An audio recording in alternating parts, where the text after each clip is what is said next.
তাহলে বোনি অবস্ট্রাকশনটা বোনটার জন্য contracted pelvis followed by CPT, আর সফট টিস্যুর মধ্যে এটা সফট টিস্যু কিন্তু এগুলো আমাদের অবস্ট্রাকশন হচ্ছে।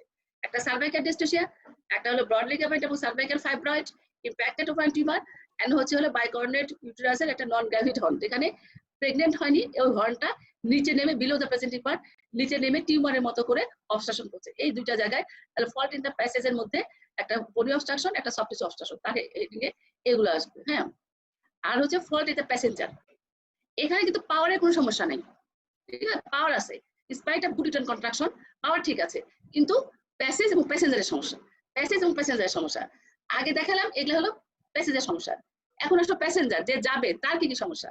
তার হতে পারে ট্রান্সভার্স লাই, তার হতে পারে ব্রাউ প্রেজেন্টেশন, তার হতে পারে congenital malformation of the foetus, যেমন হাইড্রোকেফালাস ফিটাল অ্যাসাইটিস, বিশাল বড় একটা পেট হয়ে বসে আছে, big baby special in high parity associated with deflexed head and occipito-posterior position, impacted mento-posterior position, big bridge, বড় bridge with pendulous abdomen, compound presentation, locked twin।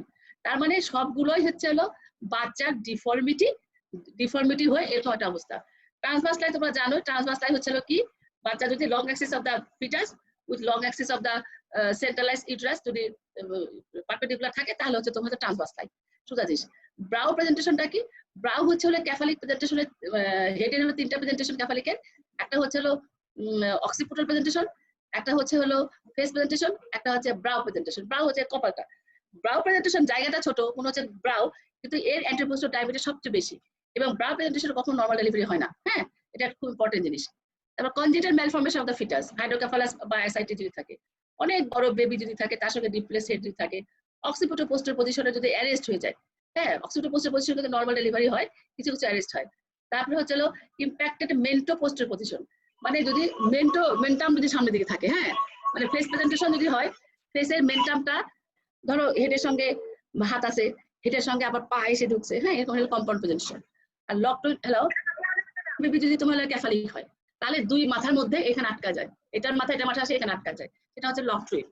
তাহলে এগুলো হলো ফল্ট ইন দা প্যাসেঞ্জার। বাচ্চার যে এই সমস্যাগুলো হলে আমাদের অস্টাটের লেবার হওয়ার একটা চিন পোস্টেরিয়র, চিনের কিছু ছবি, এগুলা যে ব্রিজ হলে আরেকটা যায় অক্সিপিটাল পোস্টেরিয়র পজিশন। আচ্ছা, এখন ইফেক্টস অফ দ্য মাদার, এই যদি অস্টাটের লেবার হয়, যদি স্পাইন যদি প্রেজেন্টিং পার্টে ডিসেন্ড না হয়, তাহলে কি কি সমস্যা হতে পারে, মায়ের কিছু সমস্যা, বাচ্চার কিছু সমস্যা। ম্যাটেরিয়ালের মধ্যে হচ্ছে মা একদম এক্সস্টেড হয়ে যাবে, এই যে পেইন হচ্ছে কন্টিনিউয়াস ইউটারাস কন্ট্যাক্ট করতেছে, কন্টিনিউয়াস পেইন, এক্সস্টেড হতে হতে ফলোড বাই ডিহাইড্রেশন পারসিস্ট করলে হয়ে গেল মেটাবলিক অ্যাসিডোসিস। হ্যাঁ, তারপরে genital sepsis, specially after rupture of the membrane, খুব আর্লি মেমব্রেন রাপচার হয়ে যাবে, মেমব্রেন রাপচার হয়ে গেলে তোমার হচ্ছে হলো সেপসিস ডেভেলপ করে পেশেন্টের। তারপরে injury to the genital tract including rupture of the uterus which may be spontaneous in multiparous and may be traumatic followed insular delivery postpartum hemorrhage হবে। তার মানে ইনজুরি হয়ে স্পেশালি সবচেয়ে বেশি ডেঞ্জারাস যেটা হচ্ছে রাপচার ইউটেরাস যদি হয়ে যায়, তাহলে রাপচার ইউটেরাসটা তোমার মাল্টিদের ক্ষেত্রে খুব দ্রুত হয়ে যায়, কিন্তু প্রাইমারি ক্ষেত্রে ইউজুয়ালি রাপচার না হয়ে ইউটেরাস এক্সস্টেড হয়ে বা বিগ ক্যাপুট ফর্মেশন হয়ে ইউটেরাসটা ফ্ল্যাবি হয়ে বসে থাকে। আচ্ছা, কিন্তু মাল্টি পেশেন্ট যদি হয় তাহলে কিন্তু রাপচার হয়ে যাবে, আর পোস্টপার্টাম হেমোরেজ হওয়ার একটা সম্ভাবনা আছে। এটা হলো ইমিডিয়েট কমপ্লিকেশন হচ্ছে কার, মায়ের। ইমিডিয়েট কমপ্লিকেশন কার, মায়ের।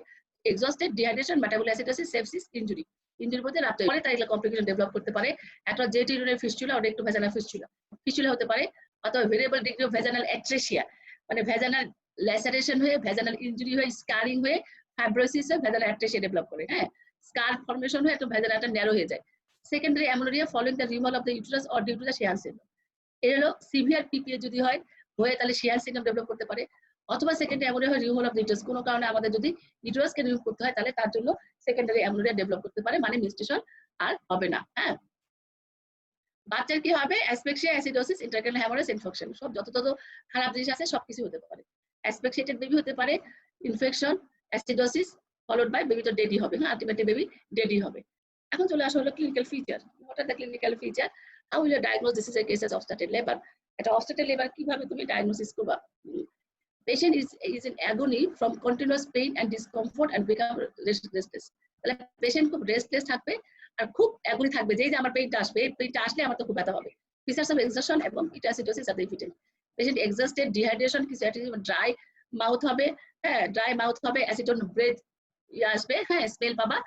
তারপরে হলে ইউরিন আউটপুটটা কমে যাবে, একটা এক্সজস্টন এবং ডিহাইড্রেশনের একটা ফিচার পাবা। আমরা যদি অ্যাবডোমিনাল এক্সামিনেশন যদি করি, অ্যাবডোমিনাল এক্সামিনেশন করলে পার অ্যাবডোমিন আরো ইম্পর্টেন্ট, নাম্বার 1 হচ্ছে হলো upper segment is hard uniformly convex tender, lower segment হচ্ছে ডিস্টেন্ডেড এন্ড টেন্ডার। দুইটা ভাগ হয়ে যাবে, ইউটেরাসটা দুই ভাগের মতো হয়ে যাবে, হয়ে আপার সেগমেন্টে কনভেক্স হবে এবং হার্ড এবং টেন্ডার হবে, আর লোয়ার সেগমেন্টে ডিস্টেন্ডেড ফুলা থাকবে, ফুলে যাবে। হ্যাঁ, pathological retraction ring is placed obliquely between the umbilicus and symphysis pubis. Umbilicus আর সিম্ফাইসিস পিউবিসের মাঝখানে একটা প্যাথোলজিক্যাল রিট্রাকশন রিং একটা তৈরি হবে। Taut tender round ligament may be felt on either side. তুমি যে রাউন্ড লিগামেন্ট দিয়ে ইউটেরাসের সাপোর্ট থাকে, ইউটেরাসের আপার পোর্শনে রাউন্ড লিগামেন্ট থেকে, সেই রাউন্ড লিগামেন্টটা কোনো সময় পাওয়া যায়, এটা হলো একদম টট থাকে। Fetal parts may not be well defined. এটি ইউটেরাসটা হলো টনিক্যালি কন্ট্রাক্টেড থাকার জন্য ফিটাল পার্টস আমরা নাও পেতে পারি, এবং foetal heart sound usually absent. তার মানে ফিটাসটা ইউজুয়ালি ডেড হয়ে যায়, foetal heart sound usually absent. ওই যে আগে যে ফিটাল কমপ্লিকেশন গুলো দেখালাম, এগুলো asphyxiated acidosis, intracranial haemorrhage, infection absent পাবো ইউজুয়ালি। I mean, পিভি করলে তুমি ভেজানাটা dry vagina, hot and the discharge offensive, একটা আউট স্প্লেনিক ডিসচার্জ পাওয়া যেতে পারে। সার্ভিসটা ফুললি ডাইলেটেড, মেমব্রেনটা অ্যাবসেন্ট, এন্ড হচ্ছে কজ অফ অস্টাটাল লিভার ইজ রিভিল। যে কারণে অস্টাটাল লিভার হচ্ছে সেটা রিভিল হয়। যেমন ধরো যদি দেখো একটা ওভাইন টিউমার বা কোনো একটা পেলভিক টিউমার ইম্প্যাক্টেড হয়েছে, সে তুমি দেখতে পাবা। অথবা তুমি যদি সিপিডি হয়, দেখবা যে হাই সিপিডি, কেফালোপ্যাথি ডিসলোশন। অথবা তুমি দেখলা যে পেলভিসটা হচ্ছে ইনঅ্যাডিকুয়েট পেলভিস, কন্ট্রাক্টেড পেলভিস। অথবা দেখলা যে ফিটাসে যদি কজ দেখো যে ট্রান্সভার্স লাই বা ব্রিজ বা কনজেটাল ম্যালফরমেশন, হাইড্রোকেফালাস, হ্যাঁ, এরকম যে কজ হচ্ছে সেই কজটা তুমি রিভিল করতে পারবে, বুঝতে পারবা যে এই কজে এই জিনিসটা হয়েছে।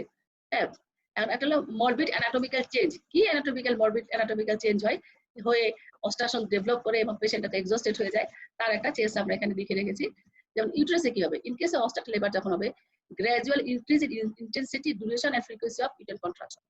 যখনই বাধাপ্রাপ্ত হবে তখনই ইউটেরাসের কন্ট্রাকশনটা আরো বাড়বে, হ্যাঁ, যে increase intensity, duration, frequency of uterine contraction বাড়তে থাকবে, বাধা পাচ্ছে, ও আরো ডিসেন্ড করার জন্য আরো কন্ট্রাকশনটা বাড়বে। Followed by relaxation phase become হচ্ছে লেস এন্ড লেস। তাহলে এই যে কন্ট্রাকশনের রিল্যাক্সেশন, ইউটেরাসের যে ফেজ, এটা কন্ট্রাক্ট করবে, তারপর রিল্যাক্স করবে, কন্ট্রাক্ট করবে, রিল্যাক্স করবে। এই রিল্যাক্সেশন ফেজটা হচ্ছে আলটিমেটলি কমে আসবে, হয়ে এই state of tonic contraction develop করবে। তখন ইউটেরাসটা টনিক্যালি কন্ট্রাকশন ডেভেলপ করবে। এবার রিট্রাকশন কন্টিনিউ, রিট্রাকশন কিন্তু হতেই থাকবে। রিট্রাকশন, রিল্যাক্সেশন, কন্ট্রাকশন, তিনটা জিনিস বুঝতে হবে। একটা কন্ট্রাকশন, একটা রিল্যাক্সেশন, একটা হচ্ছে রিট্রাকশন। কন্ট্রাকশন তো হলো কন্ট্রাক্ট করবে, হ্যাঁ, মাসেলগুলো শর্ট হয়ে যাবে, টট হবে। রিল্যাক্সেশনে মাসেলগুলো রিল্যাক্স ছেড়ে দিবে, দিয়ে একদম থেলথেলা হয়ে পড়ে থাকলো। আর রিট্রাকশন হচ্ছে permanent shortening of the muscle fibre. এতে যখন কন্ট্রাকশন হবে, কন্ট্রাকশন হয়ে যখন রিল্যাক্সেশন ফেজ আসলো, রিল্যাক্সেশনটা ফুল রিল্যাক্সেশন নয়, কিছু অংশ শর্ট থাকবে, এটাকে আমি বলি আমরা রিট্রাকশন, পার্মানেন্ট রিট্রাকশন। রিট্রাকশনটা কন্টিনিউ, রিট্রাকশন হবে মানে permanent shortening of the uterine muscle fibre. Permanent shortening হওয়ার জন্য প্রেজেন্টিং পার্টটা ডিসেন্ট হয়। এই শর্ট না হলে তো আগাতে পারবে না, নিচের দিকে নামতে পারবে না, হ্যাঁ, এটা হলো ডিসেন্ট হবে। তারপরে হচ্ছে আলটিমেটলি কি হবে, lower segment already thin to accommodate the foetus. Lower সেগমেন্টটা তখন একদম থিন হয়ে এটা অ্যাকোমোডেট করার জন্য চেষ্টা করবে, বাচ্চাটাকে অ্যাকোমোডেট করার জন্য ও একটা স্পেস দেওয়ার চেষ্টা করবে। আলটিমেটলি কি হবে, circular groove encircling the uterus is form between the active upper segment and distended lower segment. তখন আপার সেগমেন্ট আর লোয়ার সেগমেন্টের মধ্যে একটা সার্কুলার গ্রুপ অফ মাসল, যেটা সার্কুলার মাসল ফাইবার আছে, সে একটা রিং তৈরি করবে, যেটাকে আমরা বলছি ব্যান্ডেজ রিং। একটা circular group of encircling the uterus is form between the active upper segment and distended lower segment. হওয়ার পরে একটা রিং এর মতো মনে এখানকার যে সার্কুলার মাসল আছে, সেই সার্কুলার মাসলগুলো নিয়ে আপার সেগমেন্ট লোয়ার সেগমেন্টের মধ্যে একটা মানে নিচের সেগমেন্টটা ডিস্টেন্ডেড হবে, আপার সেগমেন্টটা টনিক্যালি কন্ট্রাক্টেড হবে, হওয়ার জন্য একটা রিং তৈরি করবে, যে রিংটাকে আমরা বলি bandage ring. Bandage ring to through which are nip in between the presenting part and the symphysis pubis. Pressure necrosis হবে, প্রেসার দিয়ে তো নেক্রোসিস হবে, way devitalized tissue become infected. যে ডিভিটালাইজড টিস্যু থাকলো এটা পরে দেখলে ইনফেক্টেড হয়ে এখানে একটা স্লাপ আউট হয়ে গেল, স্লাপ আউট হয়ে ডেভেলপমেন্ট অফ দা জেটিউলার ফিস্টুলা তৈরি হলো। এটা আমরা জিজ্ঞেস করি কিভাবে অবস্ট্রাকটেড লিভারে তোমার হচ্ছে ভিভিএফ তৈরি হয়, ভেসিকো ভ্যাজাইনাল ফিস্টুলা, জেটিউলার ফিস্টুলা তৈরি হয়, কিভাবে তৈরি হয়, এই কথাটা বোর্ডে প্রায় জিজ্ঞেস করা হয়। তাহলে কিভাবে তৈরি হয় তোমরা তৈরিটা বলবা, এই যে এখান থেকে বললে হবে, in case of obstetric labor the bladder becomes an abdominal organ due to compression of the urethra.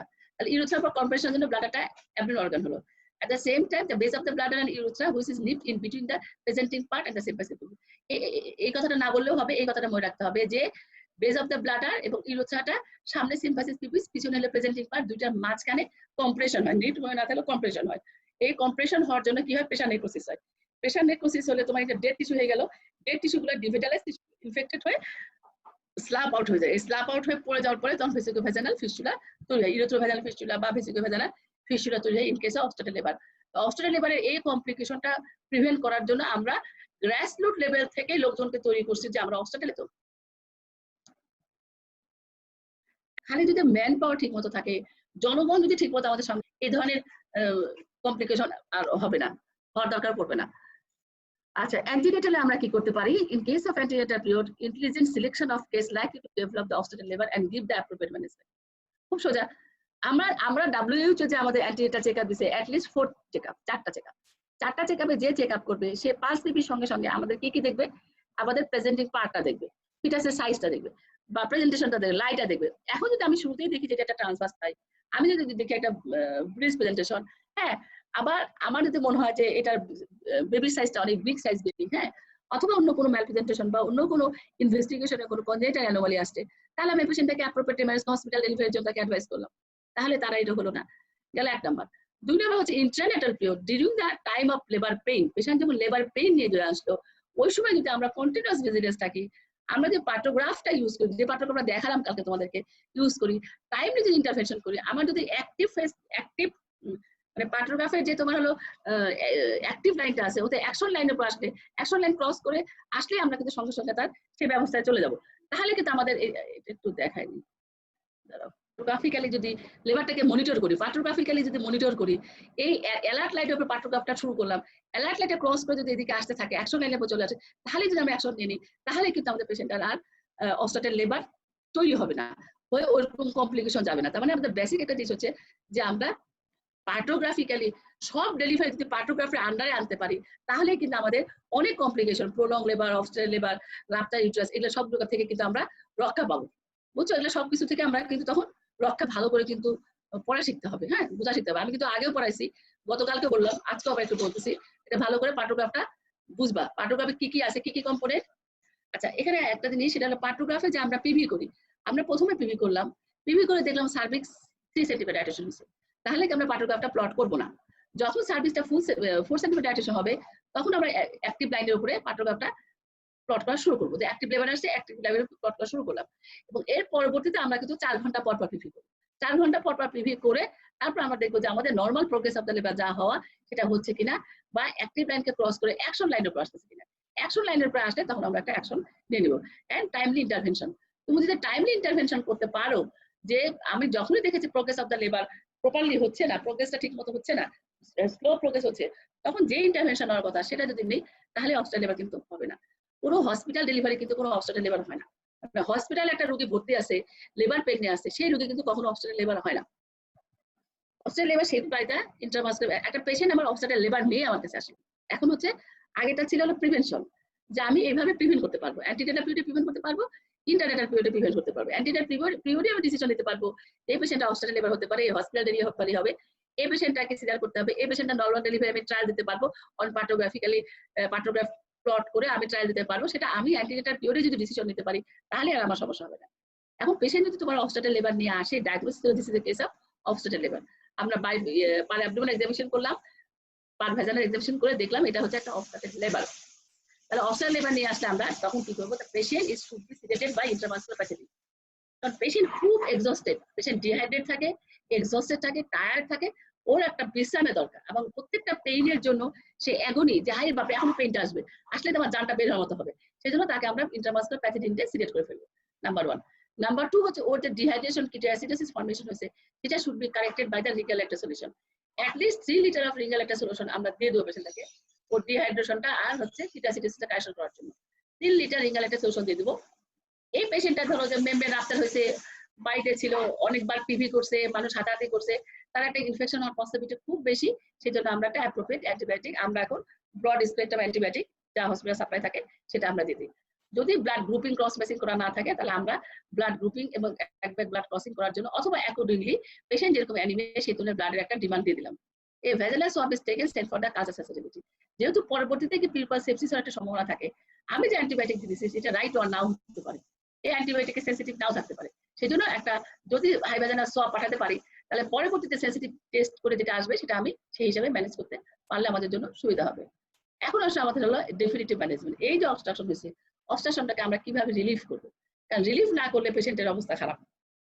প্রথম কথা হচ্ছে হলো যে before giving the definitive treatment, we must be excluded the rupture uterus. আমরা যাই করি না কেন আমার প্রথমে আগে খেয়াল করতে হবে যে অবস্টেট্রাল লেবার থেকে রাপচার ইউটারাসের পসিবিলিটি অনেক বেশি, স্পেশালি পেশেন্ট যদি প্যারাসোমেন হয়, প্যারাসোমেন যদি হয় তাহলে ওর রাপচার হওয়ার সম্ভাবনা খুব বেশি।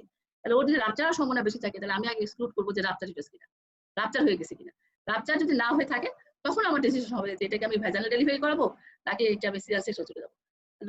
ওয়ে তো দুইটাই, হয় তুমি নিজ দিয়ে করবা নয়তো পেট কেটে করবা, আর তো কোনো বুদ্ধি নাই। কোনটা তুমি নিজ দিয়ে করতে পারবা কোনটা তুমি পেট কেটে করতে পারবা সেটা দেখার বিষয়। আচ্ছা এখন if the baby is dead, হ্যাঁ বাচ্চাটা মারাই গেছে, এর মধ্যে হেয়ার সাউন্ড নাই কিছু নেই, তাহলে আমি ডিস্ট্রাক্টিভ অপারেশন করলাম। If the head is low down, নিচের দিকে আছে, তাহলে ফোর্সেপ দিয়ে করতে পারবো। একটা জিনিস মনে রাখবো সেটা সবসময়ের জন্য, সেটা হলো অবস্ট্রাক্টেড লেবারে কিন্তু আমরা সবসময় বলি usually foetal heart sound absent, foetal heart sound usually absent. আর হলো তুমি ফিটাল হার্ট সাউন্ড আছে, হ্যাঁ কিন্তু তুমি দেখতেছো যে ব্রড একটা ক্যাপুট হয়েছে, ভ্যাজানা হয়েছে আর্লি অবস্ট্রাকশনে, তখন তাহলে তোমার ইন্ডিকেশনটা চলে যায়, তখন হলো সিপিটি, আমি সিপিটি দিলে সিজার করছি। এই জন্য অবস্ট্রাক্টেড লেবার আমরা ইউজুয়ালি বলবো ফিটাল হার্ট সাউন্ড অ্যাবসেন্ট, তাহলে ফিটাস ডেড ইউজুয়ালি। এবং আমরা যদি হাই আপ হয় এটা তাহলে আমরা ডিস্ট্রাক্টিভ অপারেশন করবো, লো ডাউন হলে একটা ফরসেপ ঢুকে ফরসেপ এক্সট্রাকশন করে ফেলবো। এখানে caesar section in case of detected early with good fetal condition, যদি আমি দেখি যে না জাস্ট অবস্ট্রাকশনটা শুরু হয়েছে, আমি বুঝতে পারছি যে এখন অবস্ট্রাকশন আর্লি অবস্ট্রাকশন এবং ফিটাল হার্ট সাউন্ডটা পাওয়া যাচ্ছে, তাহলে তখন কিন্তু আমরা সিজার সেকশন করে ফেলবো তাড়াতাড়ি। কিন্তু ওই সময় আমরা এই সিজার সেকশন ইন্ডিকেশনটা আমরা অবস্ট্রাক্টেড লেবার না লিখে আমরা ইন্ডিকেশন তখন যেটা স্পেসিফিক পাই সেটা লিখি। যেমন ধরো ব্রিজ প্রেজেন্টেশন, ব্রিজ লিখলাম, অথবা ট্রান্সভার্স লিখলাম, অথবা হলো ক্যাপাল পেলভিক ডিসপ্রপোর্শন সিপিটি লিখলাম। এবং এটা হলো আর্লি, তুমি আগে ডায়াগনোসিস করলে ফিটাল হার্ট সাউন্ড ভালো আছে তুমি করে ফেললা, কিন্তু আর্লি অবস্ট্রাকশন। কিন্তু বেসিক্যালি অবস্ট্রাকশনের ডেফিনিশন যখন তৈরি হবে তখন কিন্তু আসলে fetal heart sound usually foetal heart sound থাকে না, ইউজুয়ালি ফিটাল হার্ট সাউন্ডটা থাকে না।